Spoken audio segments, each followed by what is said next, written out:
Vita means life. And now that the PlayStation Vita is about to be 10 years old, how's that holding up? Oh, they haven't updated the front of the store page since 2018, despite new games coming out still. Very good. The PlayStation Vita was the successor to the popular PlayStation Portable, two handheld gaming systems that, while I love, seem to be Sony's only attempts at handheld gaming for the foreseeable future. Unless you count the Xperia Play, baby. Yeah, where my Playboys at? The PSP hit the ground running and was extremely popular in Japan due to the wide success of games like Monster Hunter Portable, Gran Turismo, Crisis Core, and the console sold lifetime over 80 million units. That's more than the 3DS, by the way. The Vita?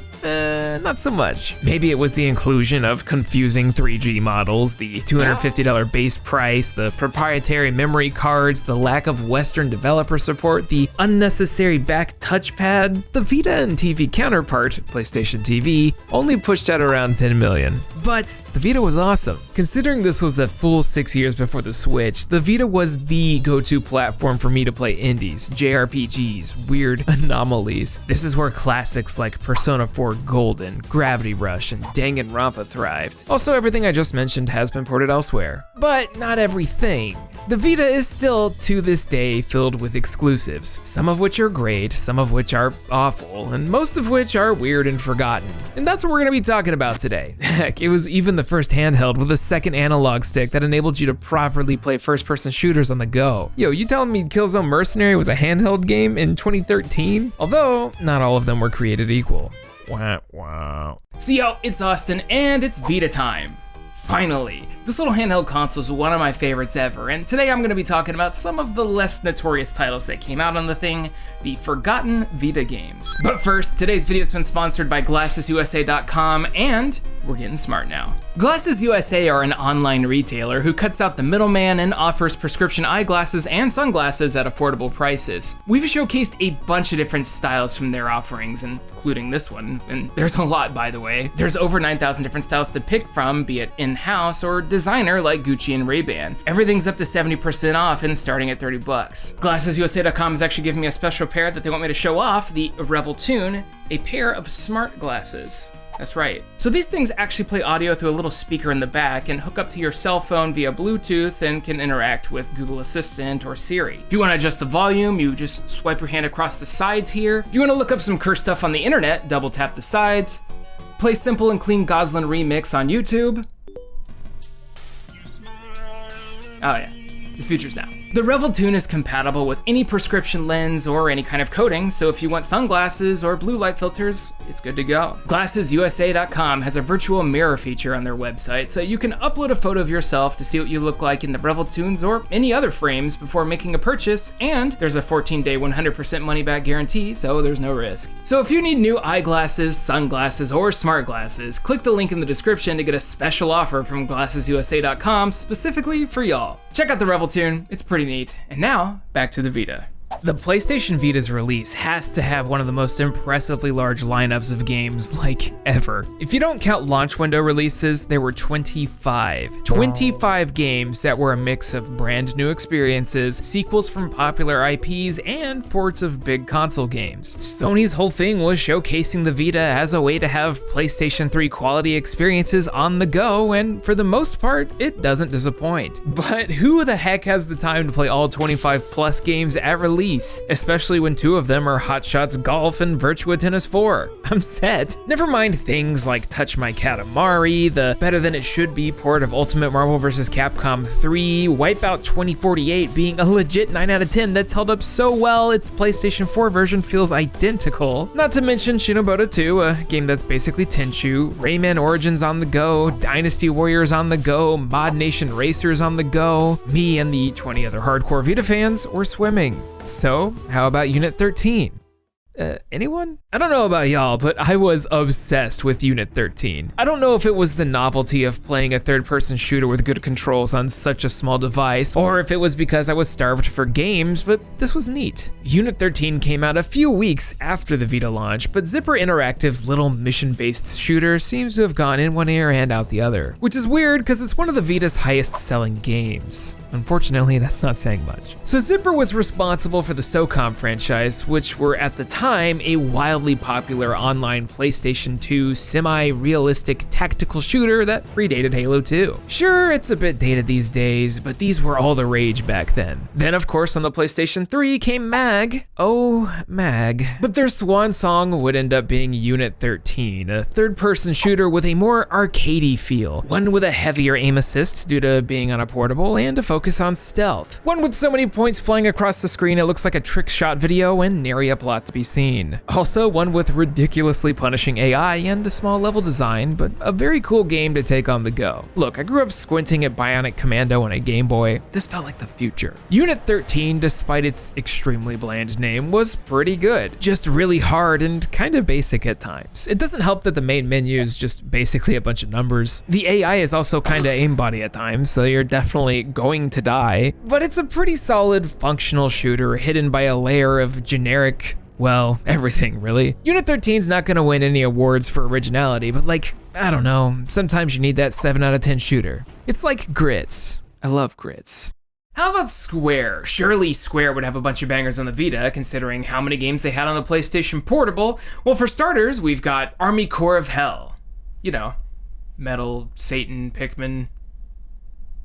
Anyone? Square Enix and the PlayStation Portable were two peas in the pod with a ton of cool games. PlayStation 1 ports and remakes galore, Crisis Core, the Dissidias, not the third birthday. But what about Squeenix and the Vita? You got mobile ports, Japanese only releases, Final Fantasy X, more Japanese only releases, Adventures of Mana and World of Final Fantasy. It definitely leaned more into the 3DS at this point, and I don't blame them. But for launch, there was Army Corps of Hell. In this game, Vita no longer meant life, but death. You play as the King of Hell, a much cooler version of Captain Olimar who recruits a variety of goblins to attempt and reclaim the underworld or something. It's kind of a simple game that has you going level to level, doing a more combat-oriented version of Pikmin, filled with tons of blood, exploding demons, and a kick-ass licensed heavy metal soundtrack. Despite looking extremely Western, this was developed by Intersphere, a group founded by ex-Nintendo developer Motoi Okamoto, the dude who directed Wii Play. Bit of a change there, eh? So you're the mayor of hell, hmm? My left testicle reigns with more competence. Unfortunately, it looks like it didn't hit any of the critical or sales expectations, and Intersphere was seemingly subsidized into Marvelous AQL after this. Shame, because I enjoyed this one despite the oddly mediocre review scores, all of which slammed the game for being repetitive, which, if you ask me, is perfect for a portable game. It seems like a lot of Vita launch titles got hit with criticism for exactly that, but I mean, I'm not expecting Witcher 3 on the go, guys. At least not for another 8 years. Sure, Army Corps of Hell ain't the deepest experience, and maybe it shouldn't have been a full-priced $40 game at launch, but I liked it. There's something about its over-the-top gameplay and ridiculous style that hits the very core of my being. The one that wants to listen to High on Fire while role-playing a kobold. Speaking of Square, stop being cowards. Let Final Fantasy XIV characters look like this. The Vita's launch was pretty big for such a small handheld, and they came out of the gate swinging. Granted, not as much with the first-party games, but there were a lot of third-party things to talk about. And no, I'm not talking about Invisimals or Reality Fighters, nor should we. We're looking at a game that goes all the way back to the basics, vectors. There's not many video game developers who are around in the golden years who are still working on stuff. However, that's not the case for Tempest 2000 creator Jeff Minter, the man who rebooted Atari's 1981 classic Tempest. Getting a lot of work done, I see. It's Tempest 2000 from Atari. I just can't stop myself. Initially a Space Invaders remake, Tempest turns into a game about polygonal shapes shooting polygonal shapes, and it's all supposed to look like this. All I see is lines. Cool lines though, love this game. So in 1994, Atari brought it back with Tempest 2000 on the Jaguar, where they decided, screw it, let's just keep it basic and not even attempt to turn this shape into a spaceship. It's a simple game. You ride along the top of lines and shoot stuff. So why are we talking about this? Well, Jeff Minter ended up making a bunch of games, a lot of which were sequels and spiritual successors to Tempest, one that Atari wasn't a fan of. The weirdly Vita exclusive TXK was pretty identical to Tempest, and close enough that Atari literally waved out the legal threat flag and blocked its release on PC, PS4, and Android. However, it managed to slide out onto the little handheld, and well, it kinda slaps. I mean, it's Tempest, but like a really good version of that game. Rather than trying to update it to look modern like what happened with Defender or that super weird Yar's Revenge reboot, TXK kept it simple. The result is a super quick and twitchy arcade shooter that is perfect for the Vita. It's one of those games where the only thing that matters is points, and you're gonna do your best to make that go up. There's not much to say here besides the fact that eventually Minter was able to team up with Atari and make Tempest 4000 a thing. But if you're looking for a quick Tempesty fix on the go, TXK is weird, psychedelic, and a killer app that's stuck on the Vita. That's digital only, by the way. What about physical releases? Despite having a loud and proud digital storefront, the Vita had a lot of physical releases. And I mean, heck, the very first limited run game was Breach and Clear. And that also meant that there's a lot of Vita collector's editions. And anyone who has any of those knows that those things are hardly a consistent size, meaning your game shelf is a disaster. So in the middle years of the Vita, pretty much every company was putting out little collector's editions for their little cult-sized audience, and there were a lot of games with really absurd and ridiculous collectible items, but there's none weirder to me than Sorcery Saga Curse of the Curry God, because you open this little thing up, and you're like, oh, what could this have? A bib, and a baby spoon, and a curry plate. Why? The back says drug reference. This game has drug reference. Why a bib? The answer is a mystery dungeon game. That makes sense, right? So long story short, there's a very Japanese-only franchise called Mato Monogatari, or Sorcery Saga, that started out on the MSX, and it was a pretty dark RPG. Kinda similar to Shin Megami Tensei in tone, despite having cute anime girls. That eventually evolved to something that became very cute and spawned Puyo Puyo, one half of the best video game. This series kinda died out for around a decade, and in 2013 was resurrected by Compile Heart to become a cutesy roguelike mystery dungeon game with an emphasis on curry. You explore and conquer randomly generated dungeons in order to progress the plot, get new items, and unlock new ways to create curry. What else could you want? Cooking is so fun. Cooking is so fun. Frame rate, probably, but not today. Sorcery Saga is about a girl named Pupuru who is suspended from magic school, who then becomes involved with protecting a curry shop from going under. And that's it, really. There's not much going on here, but for those who enjoy the occasional mystery dungeon, it's a decent one. You're followed around by a little squishy monster friend called Ku, who you have to feed dishes and ingredients to level up, and that leveling up is zone-based, so you're always starting fresh. Curry God is much easier than your standard run-of-the-mill mystery dungeon game. It's closer to Pokemon than, say, Shiren the Wanderer. So if you're learning the genre and want to try something with anime girls, here you go. Speaking of, Shiren the Wanderer is also on the Vita and is an awesome mystery dungeon game that is one of the pinnacles of that entire series. Full name, Shiren the Wanderer, the Tower of Fortune, and the Dice of Fate, aka the game with the word "the" 3 times in the title. That's now been ported elsewhere, as has Sorcery Saga, but only one of those games came with a bib. Will I use it?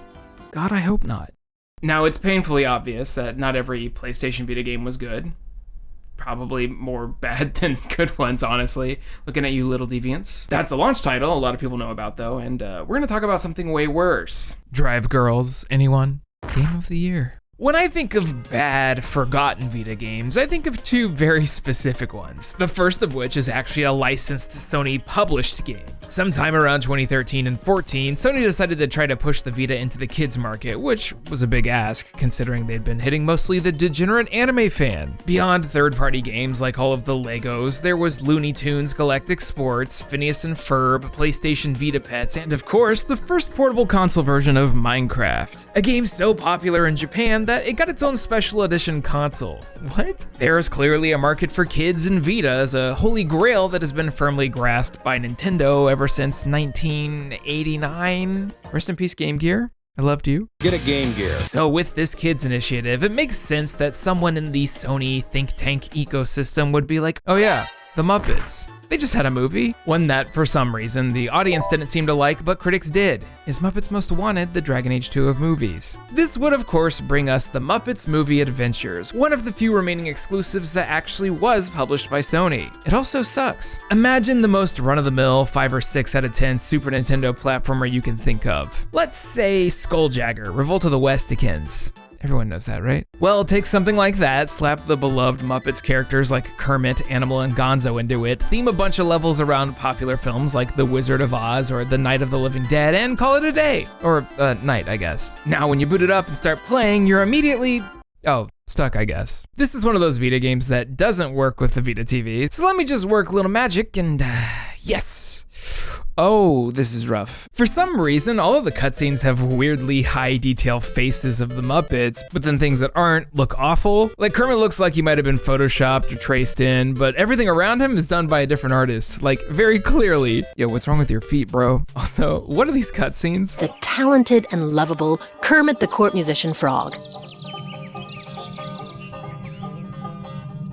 This feels so weird. Each level is a standard run-of-the-mill platformer that forces you to constantly backtrack and replay when you beat it, because you unlock a new ability that will help you open some of the hidden objects, literally arbitrarily increasing the total playtime. Also, for some reason, levels are like 25 minutes long. I was climbing this stupid tower for half an hour only to be tossed a discount version of Ganondorf at the end. Then I was shown this. What's going on here, Kermit? Great Photoshop, guys. Needless to say, I don't think anyone was buying a Vita for the Muppets movie adventures, but someone might have been surprised to see it purchased in 2021.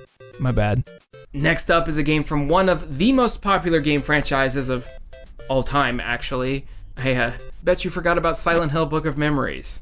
That's 3 words that instill fear into the heart of every Silent Hill fan, especially when you consider that this was the most recent one, in 2012. Yikes. When you think of Silent Hill, you probably think of a slow-paced horror game where you deep dive into the inner psyche and explore elements of an individual's trauma. You probably don't think of a 4-player co-op roguelite, nor should anyone. 2012 was a year when Konami attempted to reinvigorate interest in the series. It was on the way down ever since they decided the Western studio should give it a chance, and the 1-2-3 hit combo of a Downpour, HD Collection, and Book of Memories did little to change that. Probably made it worse. Weirdly, Shantae, River City Girls, and WWF Betrayal developer Way Forward were at the helm of this one, and I'd like to think they did the best they could with the guidelines they were given. You can probably blame Konami for wanting something, quote, not traditional. I mean, I guess a Silent Hill dungeon crawler is about as non-traditional as you can get. So the game itself, it's not awful. It's just a really bad Silent Hill game. Like, remember some of those really messed up scenes and jump scare moments in prior games? Let's just make them jobbers you can punch to death. Yo, remember when Heather had a giant fire sword? So you do get to make your own original character who dives into,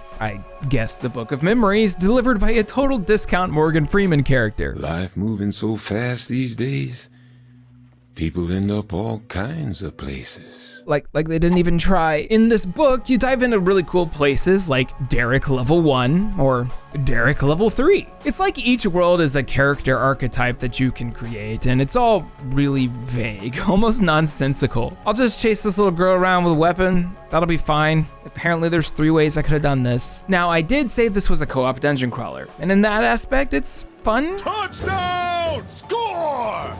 Touchdown! Score! Let the big boys handle this. You're constantly having to change your weapons up. The combat works well enough. There's puzzles. They're not hard, but they're there. The multiplayer itself seems to work a majority of the time. I did have a few connection issues, probably because Wi-Fi is terrible, and if you drop, you gotta restart everything. It also has voice chat for some reason, and it also has servers that are still running and active nearly 10 years later. Somehow, Silent Hill Book of Memories outlasted so many games. They probably just forgot it was running. It's just in a deep, dark corner, although it definitely shits the bed if there's too much noise. Hello, and welcome to my 10-hour Book of Memories Gunfire ASMR compilation. Silent Hill Book of Memories is really weird. It's strange to think that the legacy of such a highly regarded franchise ended with a middling dungeon crawler and a canceled game that everybody loved, but that's just how it be. Well, there's always pachinko. I think everyone and their grandmother knows that the last few years the Vita was dominated by the Japanese market, be it visual novels, strategy RPGs, Japanese RPGs, or weird things, you know it was probably there. Most of these are multi-plat now, but there are some that are still stuck on the Vita. For example, Oreshika, Tainted Bloodlines. Oreshika is really weird. It's the sequel to a PlayStation 1 RPG that was really into the whole body horror thing. One that I can't find much information about online, but it seems like this Vita sequel was kinda more the same. This here is Oreshika Tainted Bloodlines, a game where you are going to die within 2 years and it's up to you to keep your family tree moving. It's not quite Phantasy Star 3, but instead it lets you create a character, a family clan, and try to expand with other clans in the area. That area being Japan. You'll run out to dungeons to get points and money to upgrade your town, people, watch things get stronger, you'll create babies to then prepare for future combat against a demon who's cursed your fam. Truly a terrible existence. Oreshika lets you know this right off the bat too, considering the first few seconds of the intro cutscene is just a montage of a bunch of gingers dying. Jeez, guys. Tainted Bloodlines is a rather simple JRPG that does have some moments of depth. The story isn't anything special to write about, but it does have that satisfying feeling of progression. You're getting stronger, you can go deeper into labyrinths, create stronger kids, kind of like Disgaea or a mobile RPG, but with a higher budget. And it helps that the character creation is pretty fast. This here's Austin. He's gonna die shortly, but here he is, ready to perish. This game didn't even have a physical big box release in the States, so unless you were keen on the digital store, this hidden gem just passed through the door, despite being a first-party game. Poor Vita, you tried so hard. So I got one more game I want to talk about today, and it's a really good one. Now, a lot of people will tend to make top Vita game lists, but for some reason, this one never seems to make the cut. I don't know why, but so many people tend to look over Muramasa Rebirth.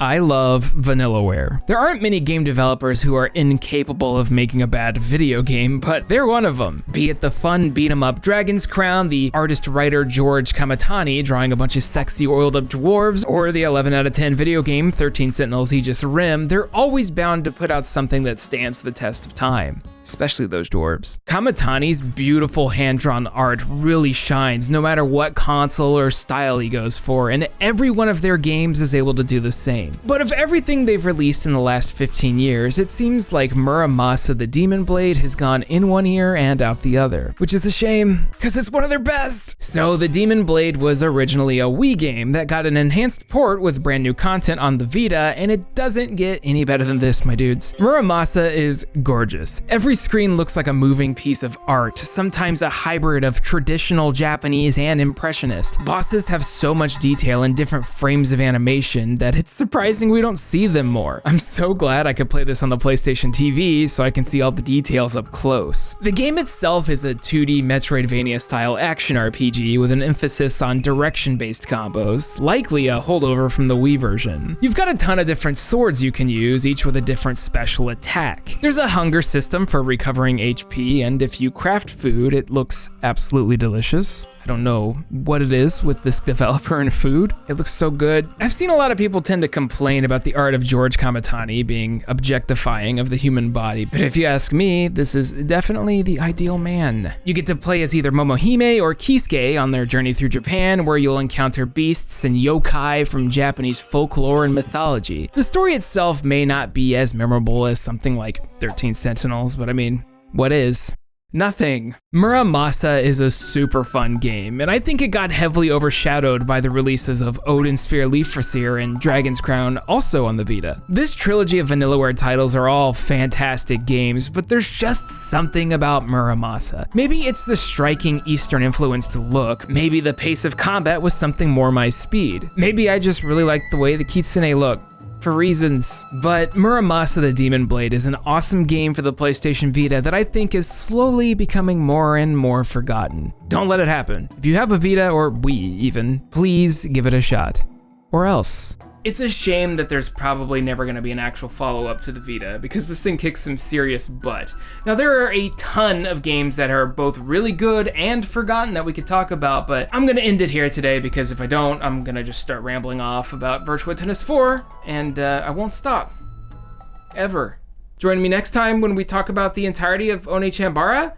Thank you so much for watching. Special Patreon shout out to Blackfoot Ferret, Darren Newton, GM Pinks, Nick Irving, Zach Porter, P Funk, Ryan Talbert, Kevin Zanowski, Kieran Arter, D.A. Stevens, Brandon Howe, Chris Shelton, David Molnar, Irrational, Don N, Jay Roosh, Jacoby Fitzpatrick, Christopher Olivia, DX Buster, Eli Shane Staufenecker, and Legend Gary. Thank you so much for your generous support. That was a fun little video I put together, but next up, I have a couple of more in-depth projects I'm going to be working on, including, like I said, the Onechan Bara retrospective, and I think it's about time I fulfill some promises. Expect some fun stuff. Go get vaccinated if you haven't. Hurry up. I want to go outside. I love you. Bye.